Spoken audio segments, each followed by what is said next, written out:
आपण आज बोलतोय ऑटो लोन विषयी। मॅडम, आपण बघितलं की बँकांकडनं तर कर्ज मिळतातच, पण अनेकदा अशा जाहिराती आपण बघतो ट्रेनमध्ये की 5 मिनिटात लोन अप्रूव्ह होईल। हा काय प्रकार आहे, याच्यावर कितपत विश्वास ठेवावा? माझ्या मते जेव्हा तुमच्याकडे एवढ्या बँका अवेलेबल आहेत तेव्हा अशा प्रायव्हेट पार्टीजकडे जाऊ नये असं मला वाटतं। एक तर त्याच्याबद्दल आपल्याला खात्री नसते। बँकांचं म्हणजे बँका क्रेडिटवर्दी असतात, तुमच्याशी ते धोका करणार नाहीत हे तुम्हाला पक्क ठाऊक असतं। तसं प्रायव्हेट पार्टीजबद्दल तुम्हाला बोलू शकत नाही, म्हणजे त्याच्याबद्दल मला जास्त कॉमेंट्सही करता येत नाहीत। पण असे इन्सिडेंसेस झालेले आहेत की लोक म्हणजे माझे जे कस्टमर्स आहेत ते मला येऊन सांगतात की आम्ही असं लोन घेतोय, आम्ही लोन घेतलं, त्याच्यानंतर ती गाडी दुसऱ्याला अप्लाय केली आणि तो आम्हाला आता EMI पेक्षा जास्त दर महिन्याला देतोय। तर असा प्रत्येकाने विचार केला पाहिजे की जेव्हा आपण स्वतः काही त्या गाडीविषयी करत नाही किंवा काही बिझनेस करत नाही, दुसरा बिझनेस करून आपल्याला त्याच्यापेक्षा जास्त पैसा देतो, तर नेहमीच काळजीपूर्वक मला वाटतं राहायला पाहिजे। या बहुसंख्येपणे फ्रॉड केसेस असतात, म्हणजे जसं पॉन्झी स्कीम वगैरे आली, मला वाटतं ह्या त्याच लाईनवर जाणाऱ्या केसेस आहेत। तेव्हा अशा प्रायव्हेट पार्टीज कडून नेहमी झटपट पैसा जिकडनं मिळत असेल तिकडनं थोडंसं सावध राहण्याची गरज आहे। आपल्यासोबत औरंगाबादहून रमेश आहेत। नमस्कार। हॅलो, हा बोला मॅडम। मी ICICI बँकेत माझं अकाउंट होतं मॅडम। हा त्याला म्हणलं मला गाडी पाहिजे इंडिका। माझा एक चेक बाउन्स होता मॅडम। हा ते म्हणले तुम्हाला गाडी भेटणार नाही, तुमचा एक चेक बाउन्स आहे। ओके। अशा केसेसमध्ये काय होऊ शकतं, म्हणजे एखादा चेक तुमचा बाउन्स झाला असेल किंवा क्रेडिट कार्डचं एखादं पेमेंट राहिलं असेल, डिफॉल्ट असेल, तर काय नाकारलं जाऊ शकतं कर्ज? नाही, जनरली एखादा पेमेंट राहिलं तर नाही होणार, किंवा एखादा चेक बाउन्स झाला तर तसं काही आम्ही बघत नाही। पण ही जर तुमची नेहमीची हॅबिट असेल की तुम्ही अकाउंटमध्ये पैसे न ठेवता जर चेक सोडत असाल आणि तुमची अशी हिस्ट्री असेल की चेक सारखे बाउन्स होत आहे, तर मात्र बँक काळजी घेते आणि मग तसं लोन मिळायला तुम्हाला प्रॉब्लेम होऊ शकतो। तसंच जर तुमचं दुसऱ्या बँकेत लोन असलं कुठल्याही प्रकारचं आणि ते जर तुम्ही व्यवस्थित भरत नसाल, आणि NPA म्हणून एक क्रायटेरिया असतो, म्हणजे नॉन परफॉर्मिंग असेट्स, म्हणजे जी लोन ठप्प झालेली आहेत ती, असं जर असेल तर कुठलीही बँक तुम्हाला त्याच्यावर बाकीच्या कुठल्याही कर्जासाठी पैसे देऊ शकत नाही। नागेश आपल्यासोबत बोलतायत, नेरूळहून बोलतायत। नमस्कार नागेश। नमस्कार मॅडम। बोला। मी ऑलरेडी ऑटो लोन घेतलेलं आहे। मला परत ऑटो लोन घ्यायचं आहे, परंतु माझी पेमेंट स्लिप ही नाहीये।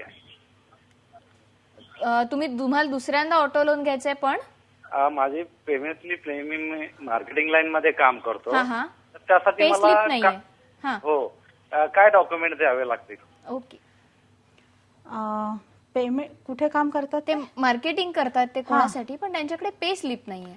मग पे स्लिप जर नसेल आणि तुम्ही इन्कम काही दाखवू शकत नसाल तर बँकांना हा प्रॉब्लेम आहे, कारण आम्हाला तुमचं ठराविक इन्कम काय आहे हे जरी तुम्हाला समजा असे पैसे मिळत असतील आणि तुम्ही जर टॅक्स रिटर्न भरत असाल आणि त्याच्यात दाखवत असाल तर काही प्रॉब्लेम नाही।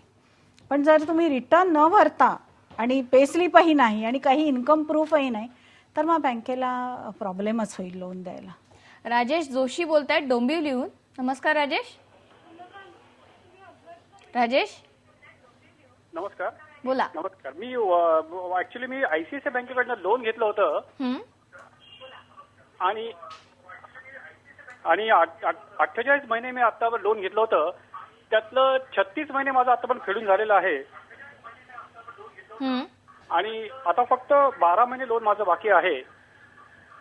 तर मला काही कारणाने मला लोन आता फेडता येणं शक्य नाहीये, तर मला याच्यातनं मला काय रिपेमेंट करून मला काय त्यांच्याकडनं थोडी कन्सेशन किंवा डिस्काउंट असं मिळू शकेल का? ओके। त्यांना पूर्ण 12 हफ्ते जे 12 हफ्ते राहिलेले आहेत ते पूर्ण फेडणं शक्य नाहीये, पण त्यातले काही अमाऊंट परत घेऊन उरलेल्या याच्यात डिस्काउंट किंवा वेवर असं काही मिळतं का? जनरली असं मिळत नाही, पण तुमचा जर अगदीच प्रॉब्लेम असेल आणि तुम्हाला रिपेमेंट करणं अजिबात शक्य नसेल, तर ज्या बँकेकडून लोन घेतलं त्या बँकेशी तुम्ही बोललेलं बरं। म्हणजे ह्याच्यावर मी असं काही स्पेसिफिक सांगू शकत नाही की तुम्हाला ते मिळेलच की नाही, कन्सेशन हे सांगू शकत नाही, पण त्या बँकेवर डिपेंड राहतं। धरून मला अजून एक प्रश्न विचारायचा की आता आपण बघितलं की खूप मंदी सुरू आहे, कंपन्या बंद पडतायत, नोकऱ्या जात आहेत, अशा वेळी एखाद्या व्यक्तीने कार लोन घेतलेलं असलं आणि आतापर्यंत 80% हफ्ते भरले आणि पुढचे 1-2 हफ्ते मिस झाले तर ती गाडी काय म्हणजे गाडी काढून घेतली जाते किंवा काय केलं जातं?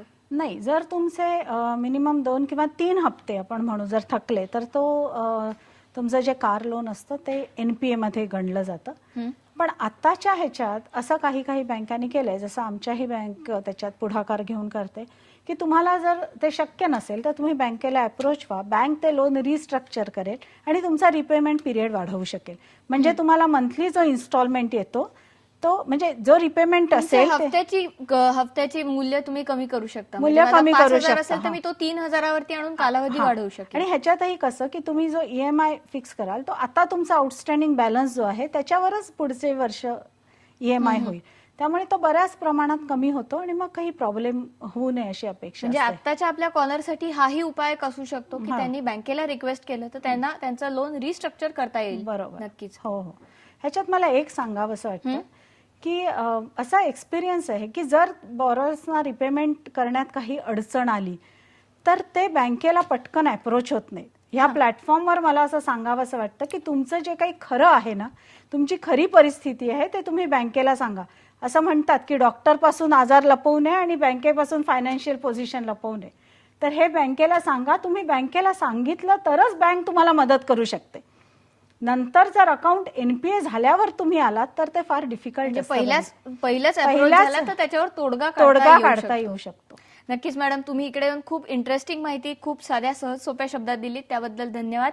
हा होता आपला आजचा भाग जो होता ऑटो लोन विषयी. तुम्हाला अजूनही काही शंका असतील तर आम्हाला फोन करा किंवा SMS करा. तुम्ही आम्हाला ईमेलही करू शकता. तुमच्या या शंकांना आम्ही पुढच्या वेळी उत्तरं देण्याचा प्रयत्न करू. तुमच्या अजूनही काही शंका असतील तर त्याही आम्हाला कळवा. पाहत रहा श्रीमंत भाग.